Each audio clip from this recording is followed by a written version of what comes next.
This week's episode is with Tomas Svitorka. So Thomas is a life coach, productivity expert, and he really helps us kind of delve down into what it takes to maintain like a high level of energy, a high state when you're running your construction business.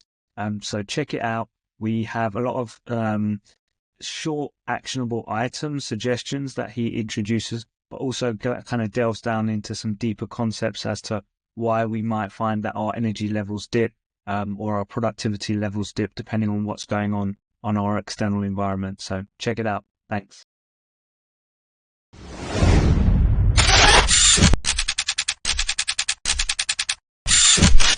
So hi guys, introducing today's guest. I want to introduce him today. This is Thomas. Thomas is a very good friend of mine, I would class, because he's been coaching me for a while in my business journey when I was running a construction company. But Thomas, should you describe yourself as a life coach? I have started as a life coach. Now I'm much more in the performance coaching category. So because I remember when I first found you, I searched life coach because my brother had one and he was telling me, oh no, I think my brother was something about life coaching. I thought, all right, let's check that out. And I think you come up as a life coach, but I was a bit like, oh, I don't know if I really am into the kind of like, and I think you use the term, now I use the term woo-woo, Yes. even though I don't actually use it at that time, but I now use it after I saw your website. And I think the thing that really stood out to me, I told you this, you were the only person I contacted, and I encourage anybody after they listen to this podcast to go over to Thomas's website, and you have this page of your goals, and you've been blogging since 2017, I think. Something like that. It's been 6 or 7 years now. Every month since then, like giving your yearly goals and then actually giving monthly updates of where you're at with it. And I thought, okay, this guy's really about it. Like, because it's one thing teaching something, but another thing implementing it. So, welcome to the podcast, Thomas. That's my introduction to you because, you're about it when it comes to, I think, productivity, when it comes to being like excelling yourself. I think that's how I would summarize it. Yeah. Would you say that's fair? That excites me. Yeah, that's pretty fair. Yeah, I'll take it. Nice. Yeah, great to be here. I was looking forward to this. I wanted to start with kind of going into something pretty deep, which again, like I'm just talking about the hooks that you got me kind of into chatting to you, but you have this underlying kind of philosophy of okay is not enough, and I think to some it can be controversial, to some it really speaks. What does it mean to you, and how did that kind of come about, that kind of philosophy of okay is not enough? Yeah, great question. And it's something, I say that's a philosophy that goes through my coaching, but it's more my own philosophy and it took me quite a while to put it into words. And what it's about is that, look, we have kind of natural, evolutionary almost drive or bias towards comfort, right? People talk about the comfort zone, and it's because it's safe and comfortable, and our brain is just seeking that, right? Because there you have the highest chance of survival. Of course, we don't think about it that way, but that's it feels safe. It feels comfortable. Now, to me, that's the okay zone in life. Because if you think about it as a 3-layered cake, in the middle is the comfort zone. On the top is what I call the winning zone. At the bottom is the rut. Now, we all naturally gravitate towards the middle layer, the okay zone, the comfort zone. Now, I think that's the kind of most dangerous place to be in. Not because it's a terrible place. It's just it's okay. And the reason why it's dangerous is because it's so easy to get stuck in there. Because there, like most people aspire to be in the winning zone, right? That's where you're following your passion. Life is exciting. You feel fulfilled. It doesn't mean that life is easy.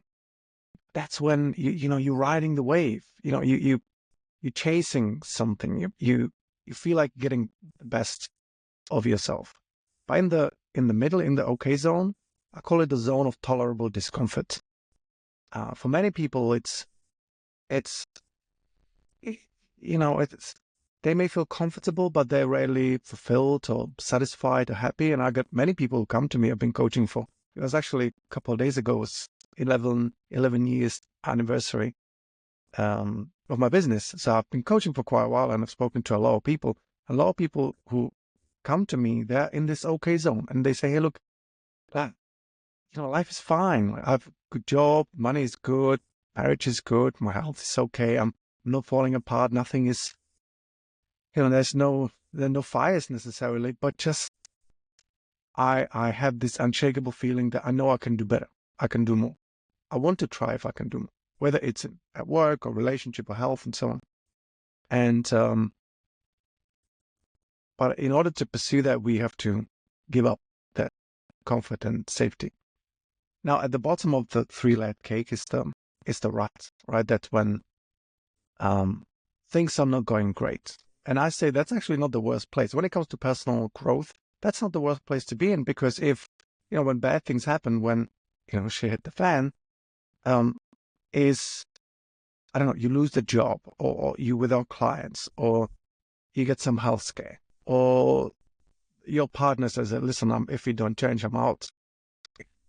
Where this is powerful is that all of a sudden, in the comfort zone, you want to do better, you want to do better things, be fitter, have six pack, make more money, but you don't have to, right? When you're in the rut, you're not even wondering, like, do I feel like improving my health? Do I feel like working on my marriage? Do I feel like putting myself out there, trying to get a client or go for interviews for job? Like, you have to, like, that's what you have to do.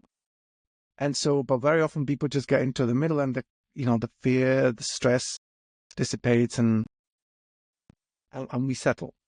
And I think it's important to understand this, so that there's certain kind of, we have to go through certain process and kind of some mind work to be able to accept some of the sacrifices that come with going outside of the comfort zone, going from the okay zone, and try to get something more, if people want to do that.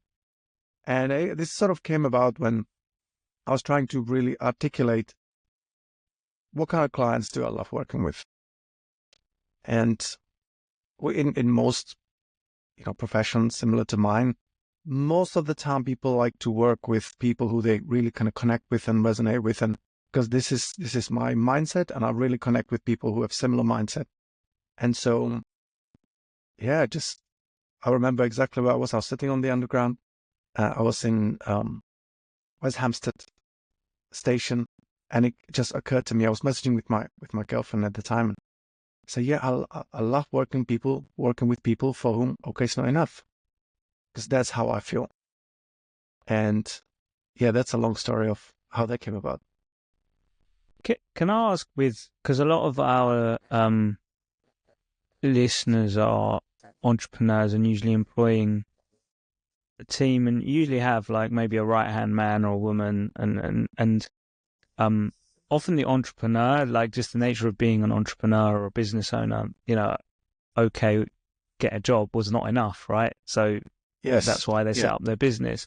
I'm curious whether, based on your like over a decade now of coaching clients, do you think that there's like that is transferable, and you can transfer that mindset to someone in your team, for example, or do you just think some people have got it and some people haven't? Because I think a lot of people will hear that and be like, yeah, I've got that, but I wish like my right hand man had that, because then we would be like on fire.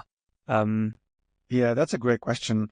I think it is transferable. I personally feel that a lot of people feel that way, but sometimes it's a matter of them thinking, I'm not the kind of person who can have a business or is the go-getter. Some people don't have that. I know. I don't know why that is. Maybe we're born that way. Um, can you like? I think it has to do with competitiveness. If you're a kind of competitive person and you like to just test and try, so what if I can scale the business, and what if I can have 100 members in my team? What if we can do 20 more projects? Um, and there will be probably a lot of things in the blend. It could be fear can role in people's lives. Like one thing I do with a lot of my clients, I run different personality assessments. One of the popular ones is DISC assessment, where there are 4 dimensions. One of them is, so D stands for drive and dominance. I stands for influence, so like a people skills. S stands for emotional stability, and C stands for conscientiousness, right? And interestingly enough, this profile that people have doesn't really change over lifetime, maybe marginally, right? So they may, if you really, let's say, salespeople and type A personalities are high on D, high on I. So very dominant, goal-driven, people-oriented, great people skills. So emotionally quite, I don't want to say volatile, quite expressive, and turbulent, let's say. And so C also stands for cautiousness. So the lower the C, the less you can worry about making mistakes. So if you have a profile like this, like you can see a very goal-driven, great with people, a little fear, and kind of emotionally quite intense. Like you would have salespeople like this. You would have, leaders, CEOs, type A type of people. Now you can have very different profile, very high fear, very kind of low, let's say high emotional stability. That would be someone who is, for example, working in accounting. You would want someone like that because they really are, if I put it simply, afraid to make a mistake. They will make sure the numbers all add up and it all aligns and all is doing great. They're kind of chilled, maybe even introverted. Like there are certain mixes of these personalities that are really good for certain skills, right? And, do you want your accountant to be like, oh, okay, it's not enough, let's just go. You probably don't need that, right? But let's say your business partner, well, there's an argument for both, I would say. If you're really high, okay, it's not enough, visionary, big picture, jumping into projects.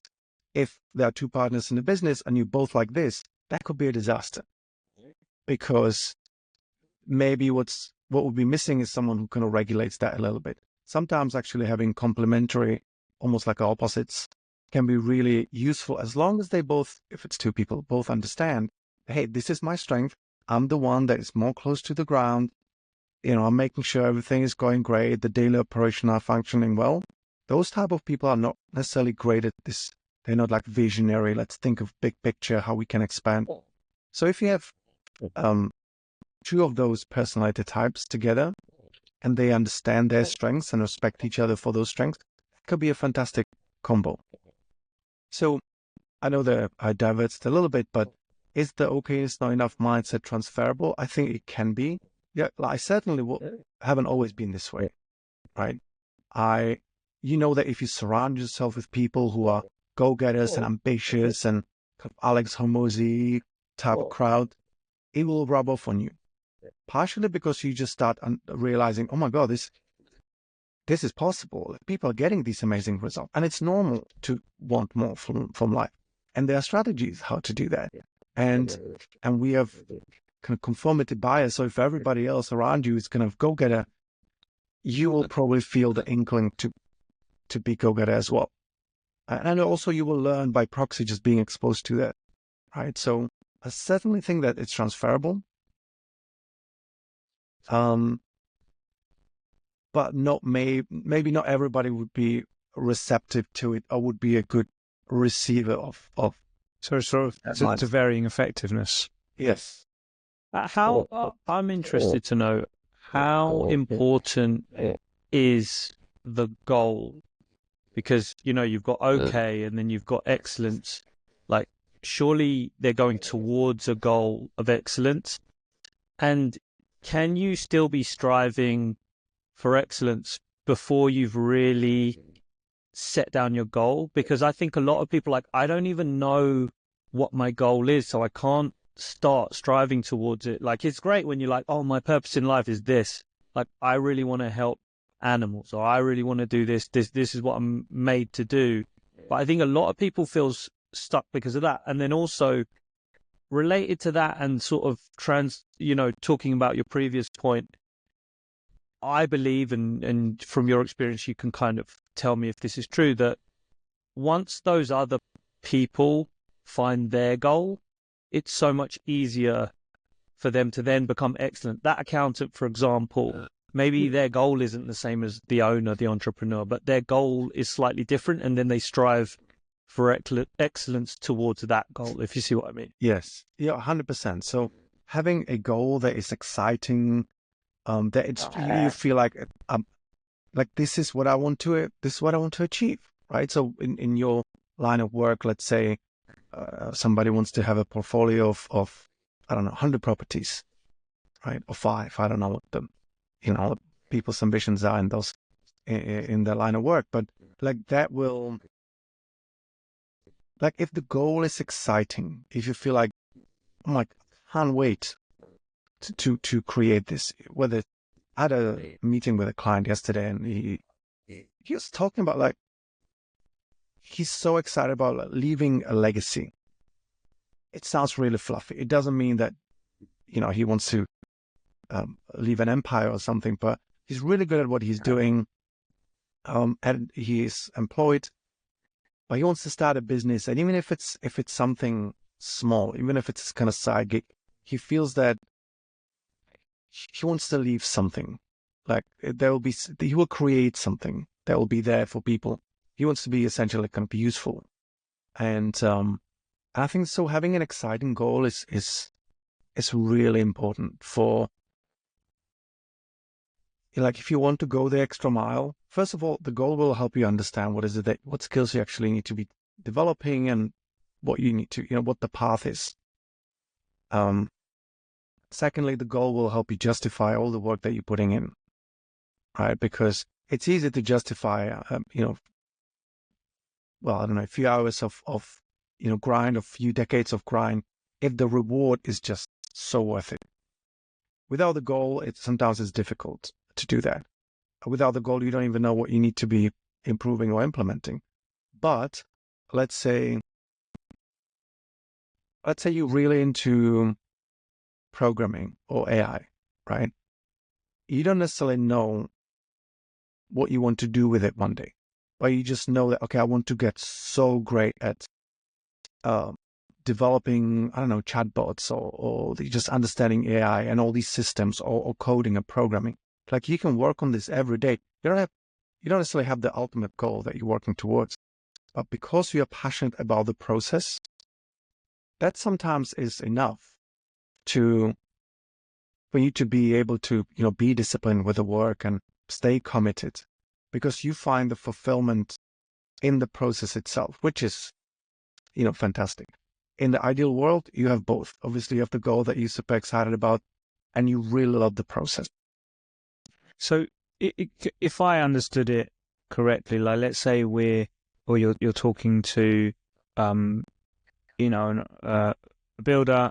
He knows he wants to sort of grow his company. He knows that he wants something more, and you're talking to him, and he doesn't know necessarily what he wants.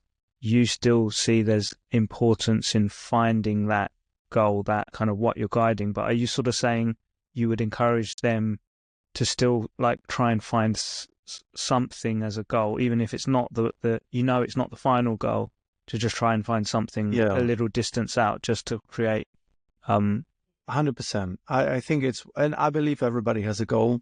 Everybody's working something. Most people kind of lie down or sit on sit in a car in stuck in traffic and wondering, if only, oh, I'd love this one day. Your builder is thinking, oh my God, I'd love to, I don't know, even Usually it's a just like, house in Spain or something. That's yeah, usually.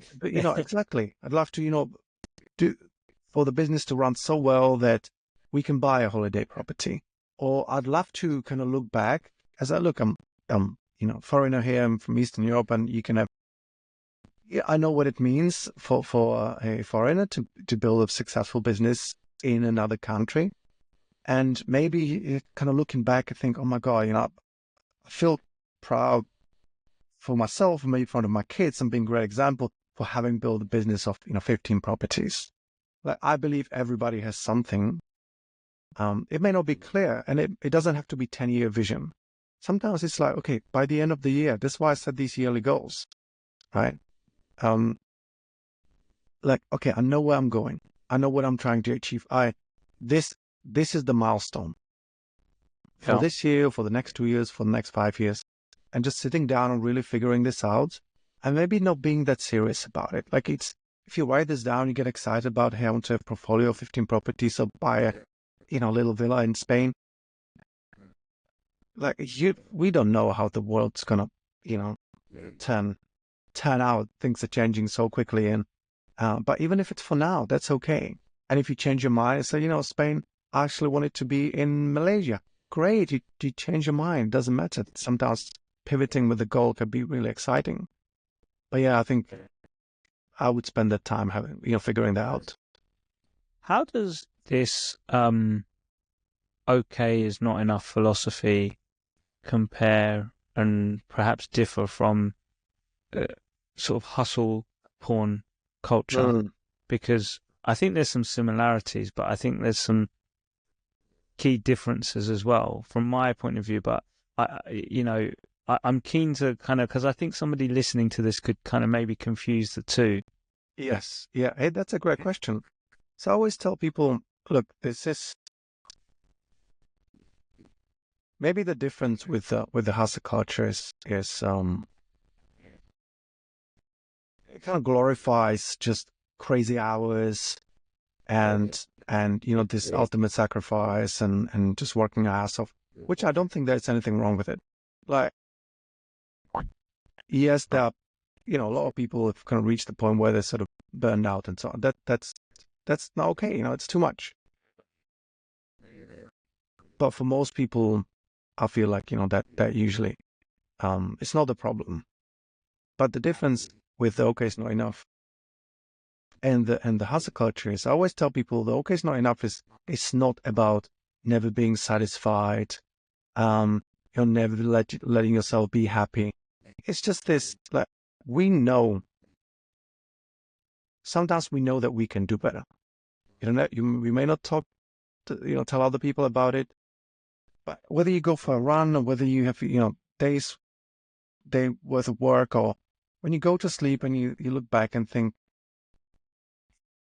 did I bring my best? And that doesn't mean 120%. Like, did I bring my best? Am I happy with how I went about my day?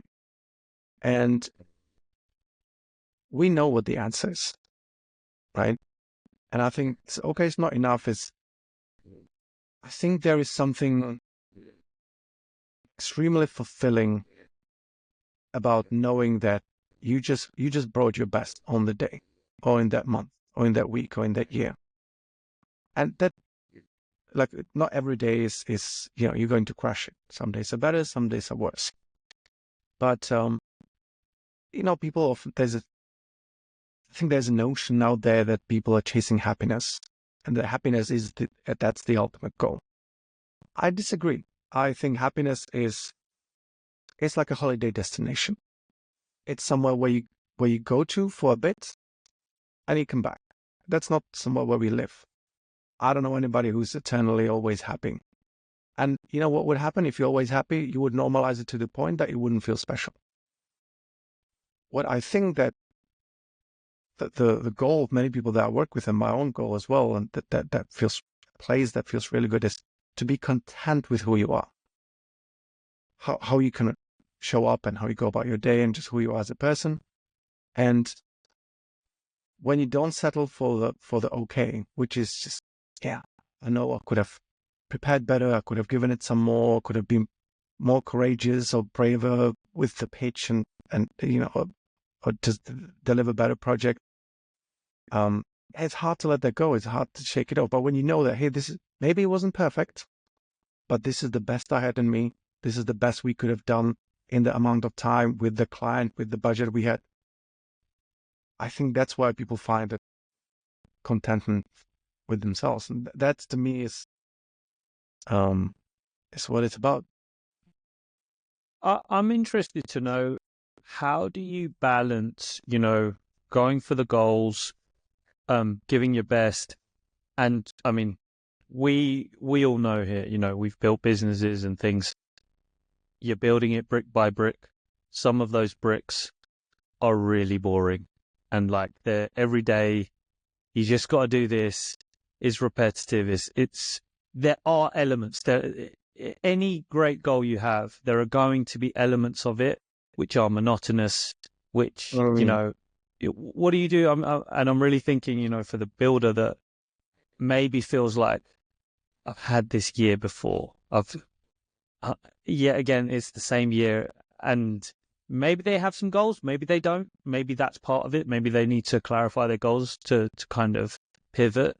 But what do you say to that? How do they cope with that? So, like if there is a lot of repetitive work, and it could be, right, especially if you do one type of properties or same type of projects, like anything else, it can get a bit boring, right? Because now the question is what? Because it's predictable. Oh, we know this is what we do. This is the typical process, and so on. Now, I think what's really important is just to sit down and ask yourself, okay, why is it boring? Why am I not motivated? Is it because it's predictable? Is it because I don't know, the reward is not as exciting? Is it because I'm involved too much in the predictable part, right? As a business owner, and so the question would be, now we tend to focus on the similarity, but I would still argue that unless you do like you have the same blueprint for a house, like every project will be a little bit different. So maybe focusing on the differences, right? The client may be different.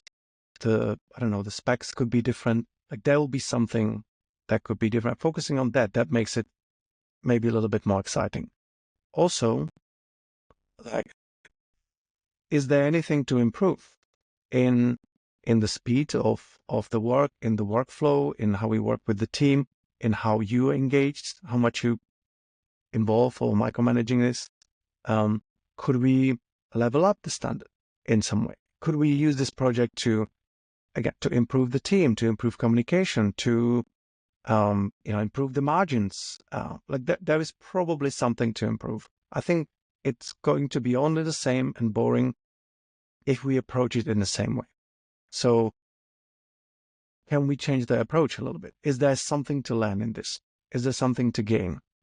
And I work with clients who, whether they're manufacturing businesses where there's production line, they're like, and the lines are going, and it's always the same, and it can be very uneventful, right? And so finding optimization opportunities and finding the novelty and or even just like, okay, if it's that repetitive, how much can you remove yourself from it? Then you should be able to, if you have larger team, to really outsource it to the team and you being less involved and spend time with something much more exciting. The visionary stuff, thinking of new projects, optimizing the process. It really depends on the person. Am I answering the question? Yeah, that was, Okay, cool. yeah, great. Exactly. That I think I hadn't even thought of a lot of those things myself for someone that's in that rut, but that's great. And it can be, look, I recommend a book. I don't know if you guys have heard of a book called Flow. yeah, I've heard of it. I haven't read it. How I Yeah. think his name, a really good book around that exact topic, like really goes into it. Of, I guess it's slightly academic based, like based on experiments that they've done in interviews, but just kind of delving into, and you meet those people day to day where they seem to be doing the most like, mind-numbingly boring jobs, but they seem like so happy. And it kind of really gets into like what it is and how those people find happiness in what they're doing. And it kind of is mirroring what you're saying, Thomas. I think it was sort of like just finding there's joy in everything, right? It's just about how to change your viewpoint to look at the same situation in a different view and find that joy in it. You know what's funny? Today I posted on LinkedIn, and it should be coming out now in my newsletter around now. 21 lessons I learned from 11 years of coaching, and all like insights. And one of them is, most of us want life to be easy, right? That could apply to business as well. But for my work, I know that as soon as it got easy, as soon as it gets easy, we get bored, dissatisfied, even depressed, because it's just, and we start looking for something challenging to do, right? So if there are repetitive projects, one, they should be easy, because if you keep doing the same thing over again, if it's not easy, then there's a lot to improve still, the flow and the operations and all that. That should be exciting. And if it is easy, then I think that's where a lot of entrepreneurs are trying to get to. Like, oh, I wish business was easy, it was just kind of flowing, and we could kind of churn it, in and out, and it would just flow. And it's funny that we always want what we don't have, right? Because again, I know I have clients whose business just got their barely there. They work, a few hours a week. And they're like, well, okay, but what now? She went through that journey with you, didn't I? I literally had the same thing. Yeah, and it would be like, well, I honestly think that that's one of the toughest points in life. Not tough, this maybe not the right word, but like one of the surprising points in life when people get what they wanted and they're still not happy. Right? But did they want that? But did they? I mean, I well, think of it like they thought I that think they wanted it. most people start, I believe, right? This is kind of my analogy for it. It's not really, clean and, but I feel like you're the hunter or you're the prey. Most people start as the prey and they're running from something, pain. I need more money. I don't want to work in this job. I don't, so they start a business. But they're just running. You're just running away from the thing behind you. You're not running in a direction. Then you find yourself in a place away from the thing that was hunting you. And unless you then become the hunter and figure out, okay, this is what I'm running towards, you're just in that place. Yep. But then you don't have that thing behind you forcing you to, like make more money or whatever it is. So I don't think it's that, oh, this is what you wanted. They just didn't want that. They got away from the thing that they didn't want, but they didn't necessarily get to the thing that they did want. And that's where I think, quite a few people are in that position, which is probably where you come in and you step in and you can help them, yes, find that thing that they want. No, I think life and happiness is a great paradox. I know, for example, and I realized it only, like I'm 41, I realized a couple of years ago that I play this weird game with myself where I love getting things done. I like to be productive, right? So I always have like to-do list with lots of things. And my goal, I got two goals. One is to clear everything off my to-do list, or like clear out my to-do list. And the second goal is to never let that happen. Because I know that when I clear out everything from my to-do list, I feel like, now what? I feel uneasy for me, to-do list means like there's a lot I can improve. There's still things I can do and create, and that's exciting. But at the same time, you see the to-do list and you feel that kind of pressure, right? But I know when there's nothing on my to-do list, it feels like, well, there's nothing more to improve now. That's terrifying thought for me. That's just like, there's nothing more to do. So I play this kind of balance game of, trying to clear the to-do list, but never letting that happen at the same time. Which is good because I understand that I like the game. I want to move this conversation, Thomas, Sure.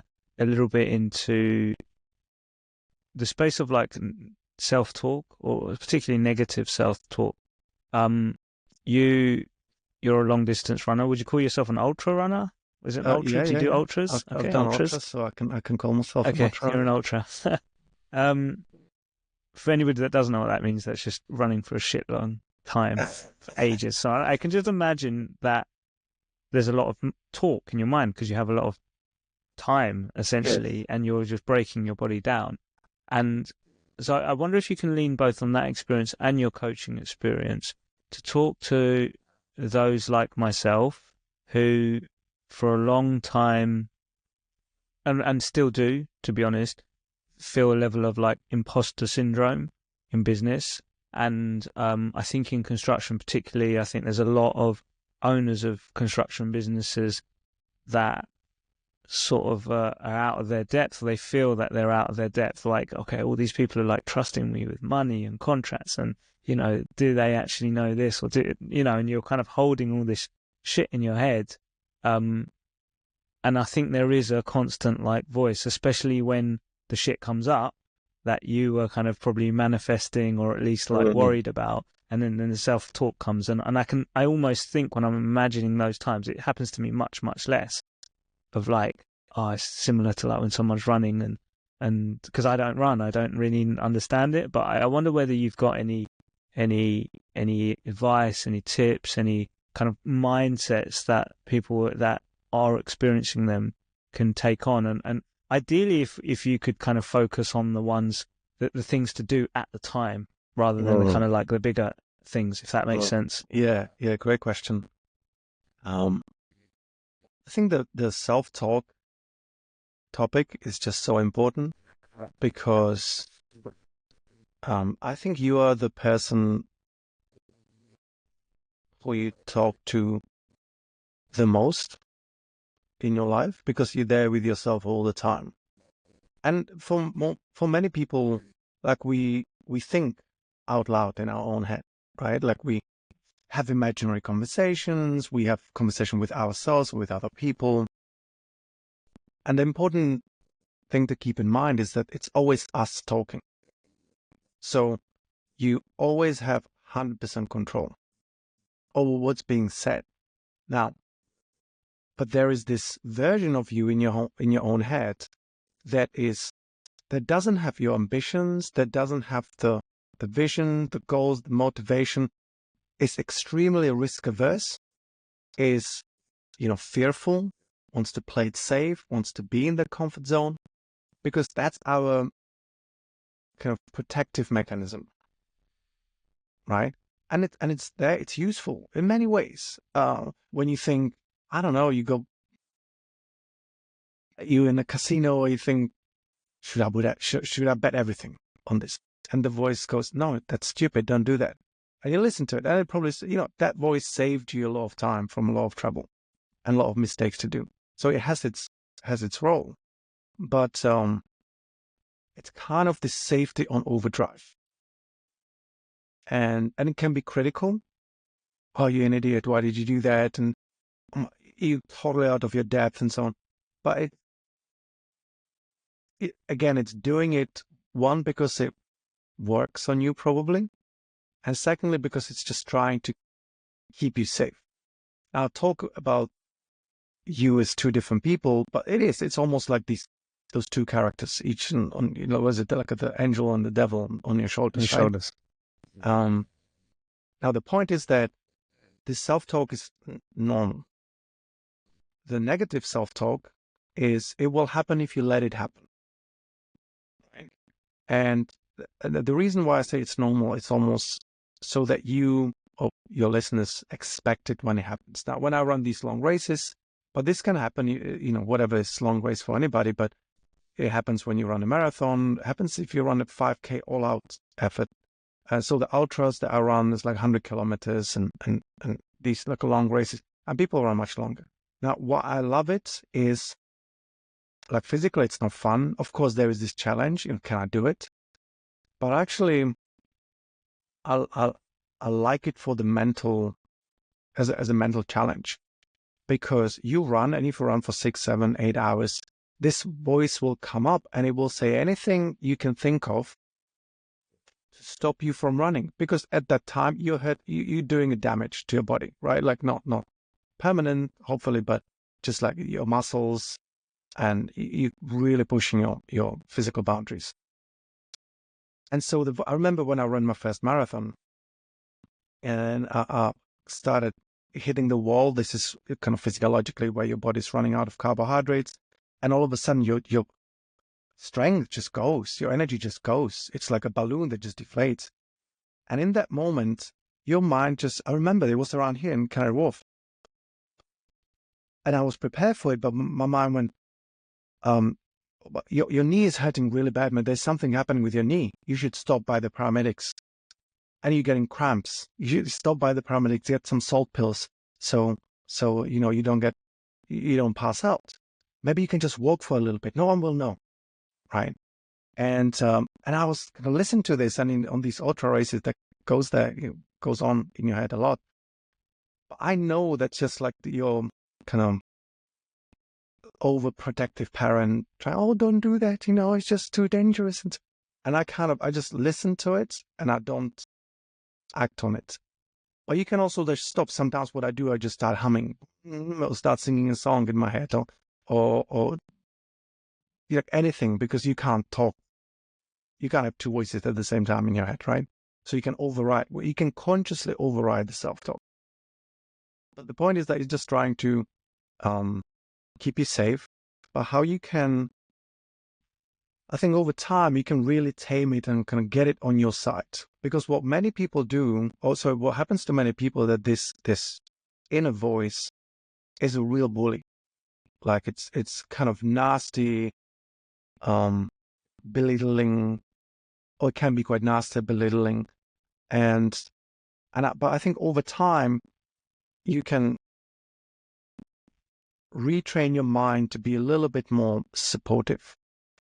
And so unless I'm like pushing myself to those extents, I rarely get it, like in everyday life. At least I'm not aware of it. But it's because every time it used to come up, I would question it. Imagine that you have like a debate, right? And when you're not good enough for that. You can't do this. Okay, why not? Like, don't argue with it. You don't have to go, shut up. That doesn't resolve anything. But just question its arguments, because very often it has nothing on you, right? Oh, you're totally out of your depth. Well, okay, but can I not figure it out?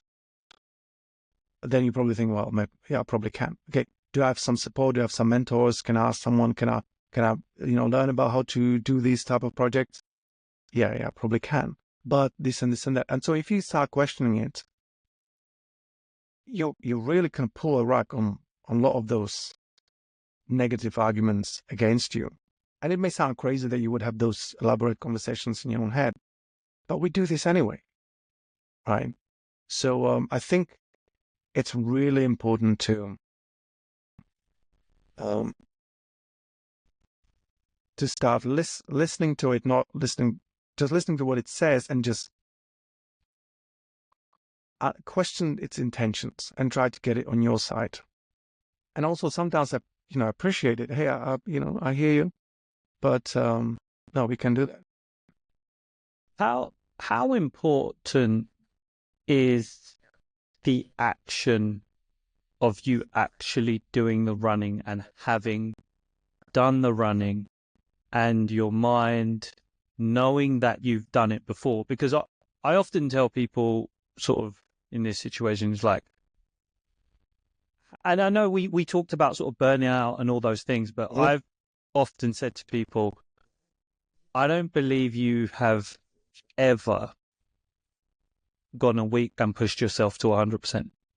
If you do it for 1 week, the subsequent weeks, you'll be like, my capacity has just doubled. No, so in completing an ultra marathon, the next time you're like, well, I know I've done this before. Like, you can't say that to me because I did it last time and I completed it. So, like, this success breeds success in a way. Yes, And for how 100%. So such a great question, because what you're doing there, you actually disapproving that negative voice, and you creating evidence. And this is really what we talk about in general is confidence. Confidence in yourself, right? Even though if you don't know all the moving parts, okay, I can figure it out. I can do this. It's funny that you asked me this question, because the other day I had like it's called critical power test. So essentially all out 30 minutes run. And I'm in the middle of my marathon training block, so my legs are pretty beaten up. And so I went to Victoria Park and I started running there. And I started running at the pace that I thought was good pace for the 30 minutes. And I was 10 minutes in and I was so tired, like my head. I started thinking, there is no freaking way I can maintain this for another 20 minutes. And then I started thinking, man, I have to abort the critical power test and then I have to do it again. Or should I just like run and just do what I can, but that's going to be a lousy score. And all this was, I'm running all out and all this is going on in my head.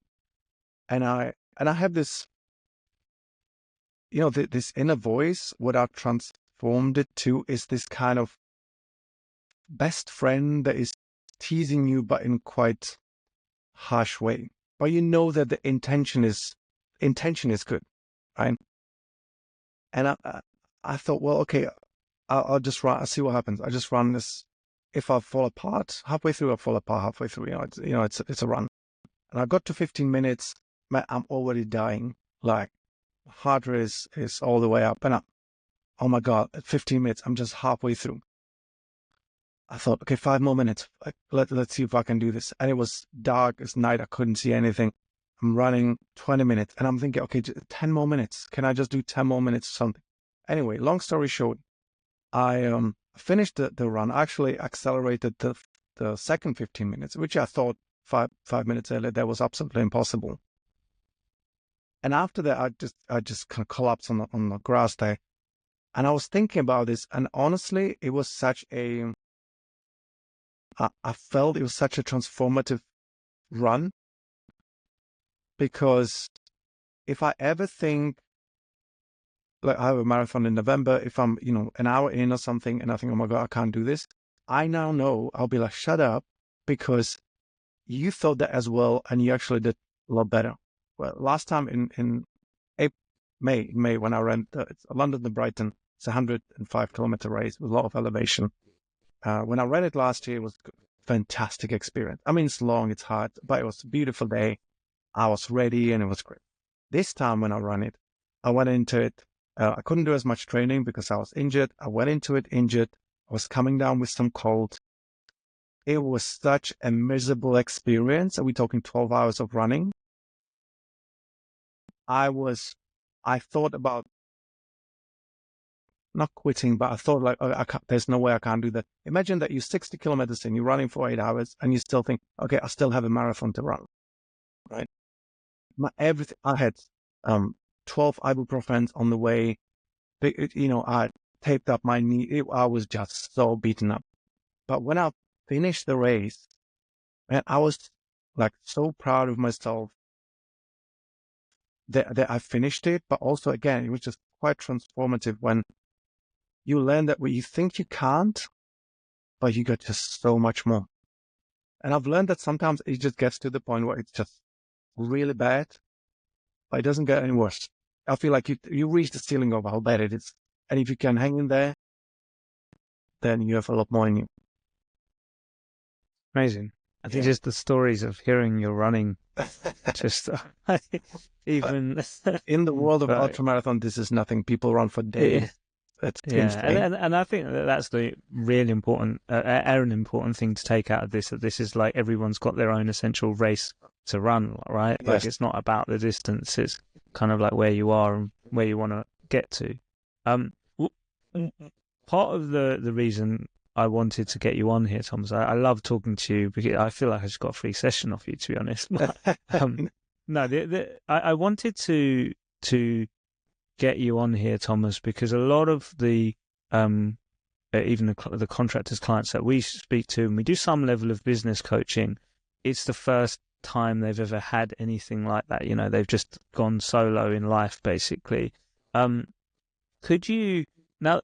And I can imagine not every client has the same journey with you, but I'd love to just kind of understand for someone that's never really had any level of coaching, like what a typical journey with somebody like yourself goes like in terms of a productivity coach or a life coach. Like how does that journey look, and what does it look like practically as well? And do they have to revolutionize their life and stuff like that? I'd love to if you could give the listener a bit of insight into that. Sure. So, first of all, I don't know how other coaches coach. I imagine there is some. There's a whole variety of woo coaches, spiritual coaches. There's some much more down to earth coaches like myself. But typically, even though the journeys vary, what we would start with is just understanding what their actual goals are. They come to me because something is not quite right. Something doesn't feel right, whether it's things are bad and they want to fix them, or things are okay and they want to improve them, or things are bad, they want to really improve them, or they want to figure out what they actually want. I would say there are three key components to my coaching: so clarity, strategy, and accountability.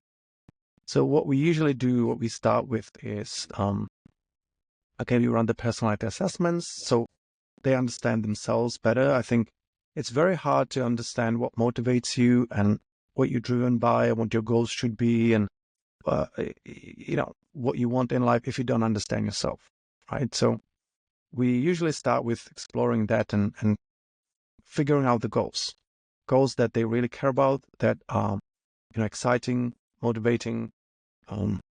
They're real goals that they can actually achieve them.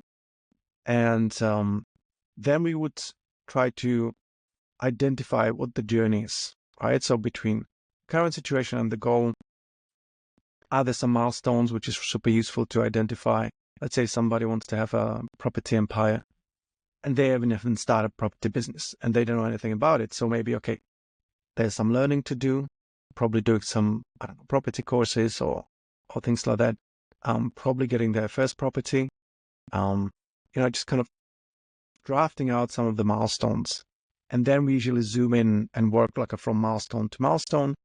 And we identify specific actions, whether it's on daily basis, weekly basis. And very often this actually branches out to other areas of their life, right? Okay, so if I want to commit myself to the business, I want to make sure also that my family is happy. I'm giving time to my wife and to my kids.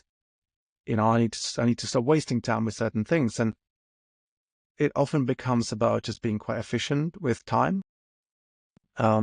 Looking after their health is also important, because not only that you will have a lot more energy, but you also don't have to be worried about that, something's going to break and that you will be unwell and so on. Just being healthy physically, eating well, doing a bit of exercising will help you stay mentally, I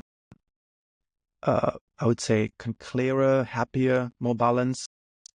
And as I work with the client from session to session, sometimes the goals and as you know, when we work together, it kind of evolves because we work together for quite a while and they progress through the journey quite fast. So we need to pivot and we need to change the approach because the circumstances are changing.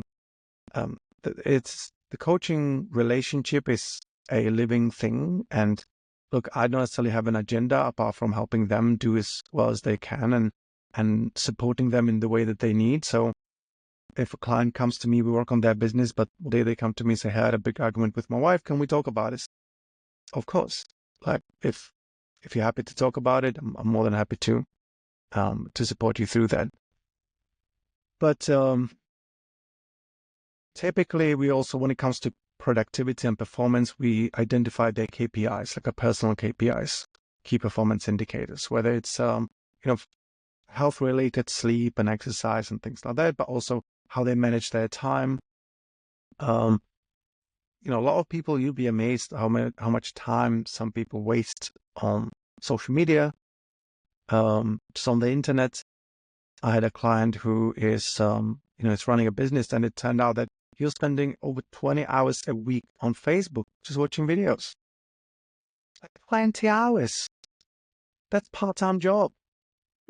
And then we had conversation about how to optimize things. Okay, first, let's maybe get rid of Facebook or put a cap on it, right? And you look, I always tell people being successful, whatever that means to people, having properties and great business or having six-pack, being successful is not complicated or hard. Like, let's say property business-wise, it's been done gazillion times. Like the blueprints are there. Being an entrepreneur, it's nothing new. Every other person is having a business, right? So being successful is not difficult or hard. The problem is that not being successful is so much easier, right? It's so much easier to be on Facebook than to sit down and, and do the thing that maybe if you're apprehensive about, starting the business and registering on HMRC or, sending emails to people and doing cold outreach. I know Arthur is a master at, cold calls and things like that. People, I'm so impressed by that.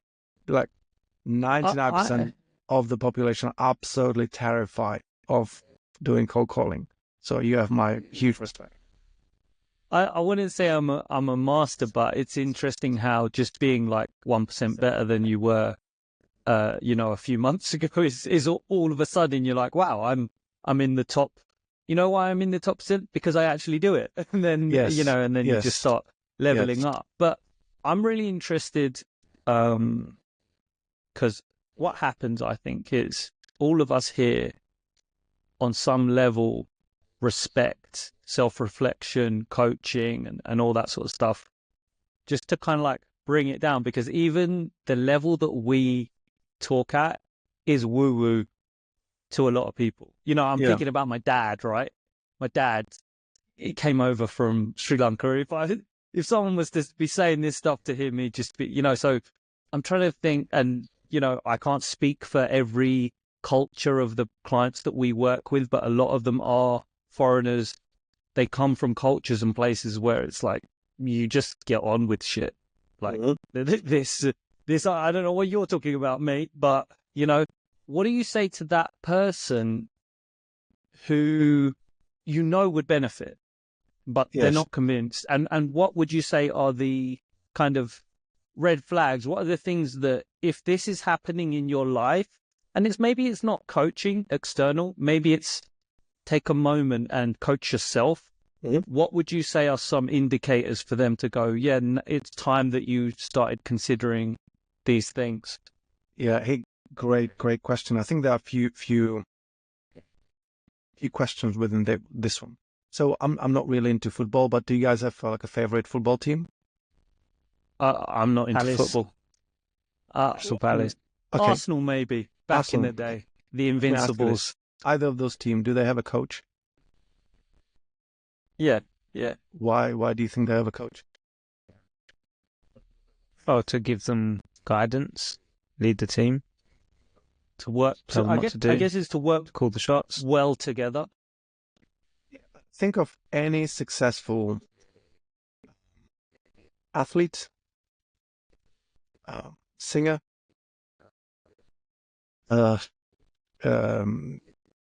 actor, any kind of performer, anybody who is at the top.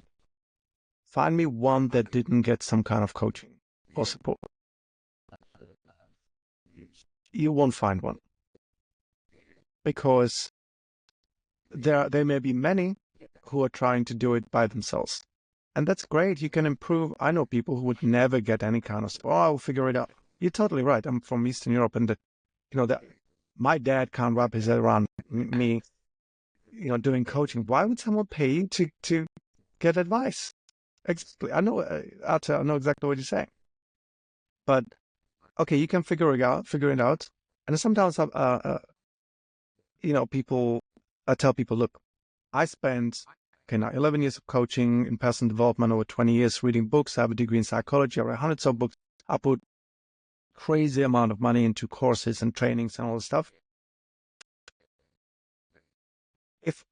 My best recommendation would be, if you want to improve your life, do that. Read hundreds of books, get a degree in psychology, go through all the courses, and that will be phenomenal. But do you have extra 20 years and all the time and tens of thousands of pounds? Probably not. Most people don't have it lying around, and especially 20 years of their life. Okay, what's the next best thing? Okay, maybe go and talk to someone who has done all the hard work. And when you speak with them, they will give you the bits that you need. Same with when you read a book, right? In the book, in 150 pages, somebody has, PhD in something, and they spend, I don't know how many years figuring that out, and they condense it into 100 pages. And so, it's kind of a coach on paper, right? They give you what you need in a condensed form so that you don't have to do all the hard work. It's kind of a shortcut. I hate the idea of shortcuts, but I think coaching is a shortcut because you get access to the knowledge and information that will be helpful when you need it, assuming that the coach or mentor has it, right? I guess one way to, I literally just thought about this, like, I guess someone that wants an extension built can go on YouTube and build their own extension. Like, you could just buy the materials and do it yourself. Like, why are they even employing you to do it if all the information is out there in the world? Exactly. How do people get into construction business? Most of them, apprenticeships, come out of school. Well, okay, apprenticeship. What do you do that? You're learning from somebody, right? Someone who has the knowledge, and they give you the condensed version of it in a logical sequence. They teach you the things that you need to know at the time. Whoever's when you're in apprenticeship, like, you have a mentor or a coach. It doesn't matter. You have someone who is senior or more advanced in the knowledge, and they pass the knowledge on to you, right? Same thing with coaching. And for some people, it's you need to decide whether you want to be proud. It's a little bit like the stereotypical kind of joke about men being in a supermarket and you're wandering around trying to find something. You're not going to ask for help because you figure it out. You can totally spend half a day in the supermarket trying to find the shampoo that you're looking for.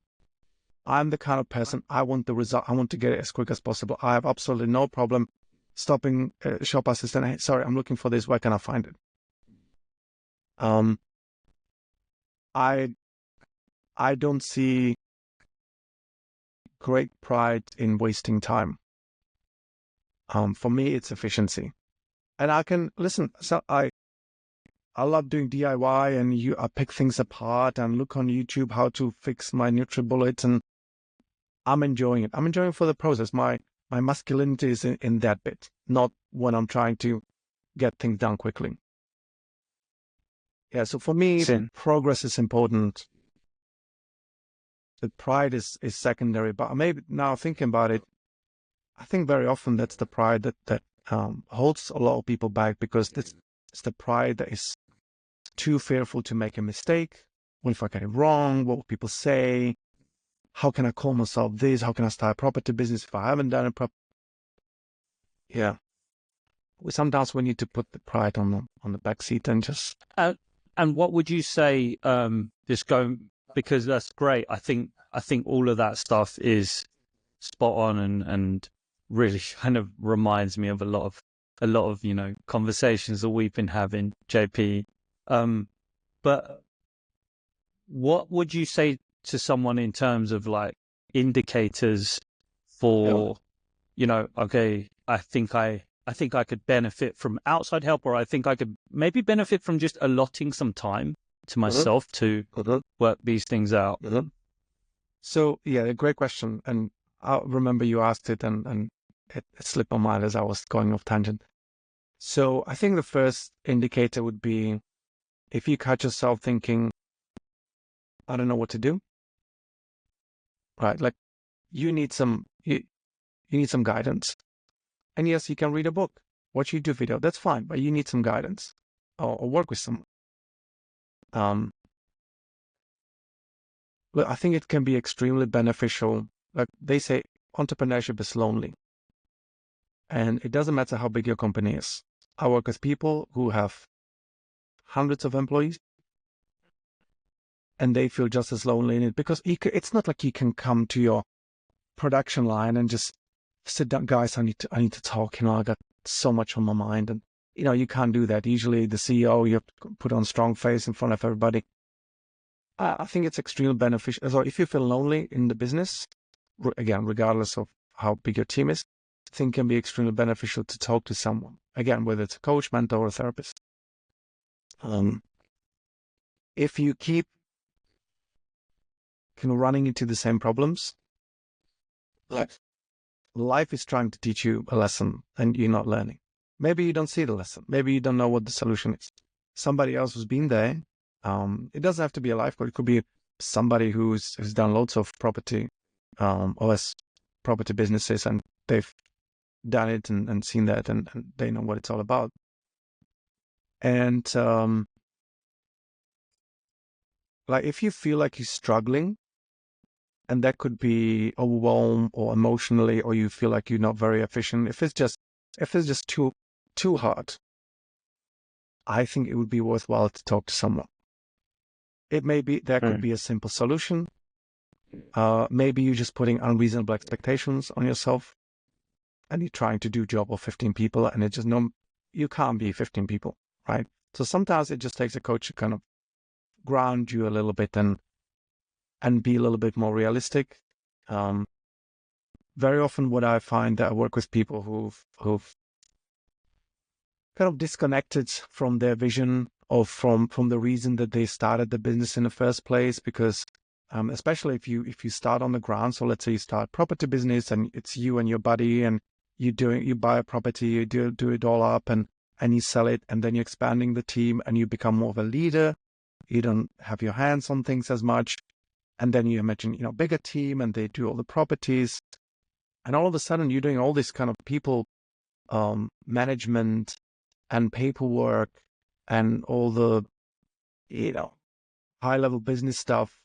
And you feel completely out of your depth, and you realize, shit, I don't like this anymore. Like, this is not, I love tinkering with things and ripping wallpaper off the walls. And so very often, the bigger the pyramid becomes, you're at the top and there's more layers, because the bigger it is, the wider the bottom is, the more people you're employing, the further you are from, the top from the bottom, from like the grind.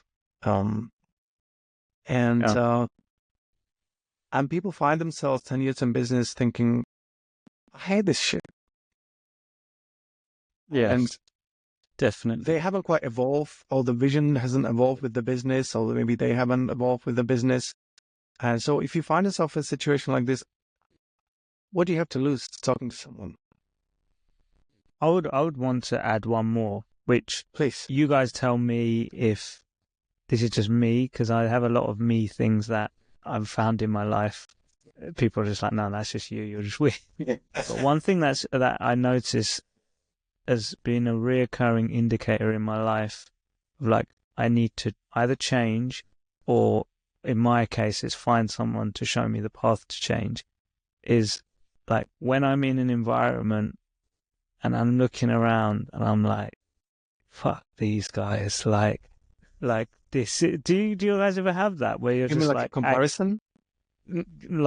I cannot Like you don't want to be in this, spending your time in that and situation. it happened to me like I remember, working for a contractor and sitting around, and this was when I was in my like early 20s, and these kind of guys, they probably were only in their 30s, but they looked like they were in their 50s, and just like I remember looking around that office thinking, fuck these guys, like fuck being like that in a few years. Yeah. And I still have that. I have that in different areas.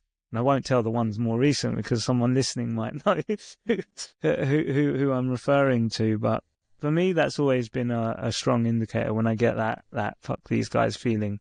That okay, something needs to change because I don't feel in place here. This is not my this is not my space. I think you're right, and actually that connects with, because what Tomas was just saying there, sort of, I was thinking of all these conversations I've had with people that they've said those same things. Like I started this, on the tools, and actually I really enjoy that. Or I know I need to do these things, but I want to get back to when I was, in my element, right? And I think there's definitely that category of people. Another thing that I think is a recurring one for me, and actually listening to Tomas and what we do, JP, in many respects, I think the modern construction entrepreneur needs a coach more than ever, and more so than, say, the tech CEO, because the tech CEO, it's normal, it's fine. But for the construction guy, they're usually surrounded by a load of people who are not helping them in that respect. And, the number of conversations I've had where people have said to me, I started this company to do something different. Like, I was on the tools and I saw the way people running their construction companies. I was like, I can do this better. I can do a proper company. I can run it properly. And then lo and behold, 5-10 years down the line, because they've been surrounded by the same people, they're like, what happened? Now I just do what they do. Now my company's just the same. And that's why I think actually they benefit more from having coaches than, and I think those guys are those ones that you're talking about, JP, who are like, fuck this. Yes, I'm in this industry, but I'm not the same as them. I want to be special. I want to do something better. See what I mean? Yeah. And I can guarantee you it's because the values and the focus has changed. And it's quite common. Okay, most businesses start with this, great vision. We want to do things better. We want to do things differently. And maybe it's a little bit romantic, because you don't know what you don't know what you're talking about. You don't know what you're throwing yourself into. And when the business is running, okay, you got people to pay and the overheads and all these things. It becomes a lot about numbers, and you start chasing the project. You start trying to minimize the cost. It just becomes a lot about numbers, and that's fine as business. Business is about numbers, but sometimes it becomes completely about numbers. And what I've seen is it then affects the team as well, because they just feel like they work only for the bottom line. And there's a reason why a lot of a bigger companies or even small businesses now, they really try to push the vision forward so that people understand what they're working for, because it gives the team also feeling like, okay, I'm, as the saying goes, I'm not just laying the bricks down. I'm building the cathedral, right? Or I'm working on something great. We do business differently. And I think it's quite important that the vision is reminded. Even me, over the 11 years, sometimes I feel, in retrospect, maybe I kind of lost sight a little bit of what I was doing, because you get excited and you're chasing things and so on, right? And just reconnecting with, or even just, as you're saying, also stepping back. I had this conversation today that one of my clients went down to 4 days a week in working in his business. And he's, it's fantastic. Now, on the 5th day, what he does, so he's not in the business, he's working on the business. He goes somewhere to a cafe and he's just he thinks of the big projects, reviewing things from the distance, reviewing how he's, working as a CEO, thinking about his team, what can we do better, kind of reconnecting with the purpose of the business, I suppose, right? No, of course, not everybody can do that, but I think there's a great value in doing that. And it could be, I don't know, you're sitting on a train or sitting in a car, or just 20 minutes at the end of the week, just say, okay, how is it going? How am I feeling about things? How are the people feeling? What's the feedback? Are clients happy? Are my employees happy? What are the complaints and things like that? Just not being seeing the business from a little bit of distance, and it will allow you to kind of disconnect from the stresses of it as well, and you'll be able to see it a little bit more for what it is. Amazing. I'm super pumped after this this conversation. I want to go and conquer the world. So yeah, very, very, very, very excited.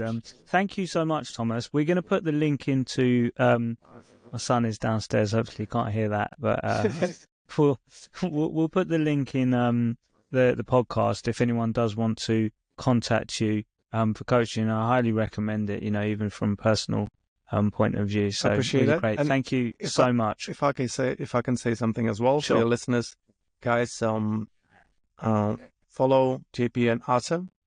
I will listen to their kind of upcoming podcast as well because, and that's my compliment to you. I honestly don't know many people as resilient as you two are. I don't know Arthur that well, but we've spoken a little bit. I know how fearless he is when it comes to certain things. And obviously JP, we worked together for a long time, and your ability, just your resilience through all the challenges that you've gone through, and your ability to kind of be matter of fact and pivot ideas and not being precious about it, and kind of reacting to in the right way to the circumstances. I've always been very, very impressed about it. So I'm sure in other episodes, as you guys are sharing your parts as well, maybe you two should do an episode on resilience, because I think you have a lot to share. Maybe it's an unconscious competence you're not aware of, but I personally have been impressed by that. So I'd be interested. I think there's a lot to say on that, and I think I also think it's quite connected with upbringing, where people are, how people have started off their life often, and how that factors into the rest of their, how they form their adulthood and things like that. Yeah. Definitely let me know when that happens, because I will tune in. So, guys, thanks so much for having me. It's been great fun. I hope it's going to be useful to you all.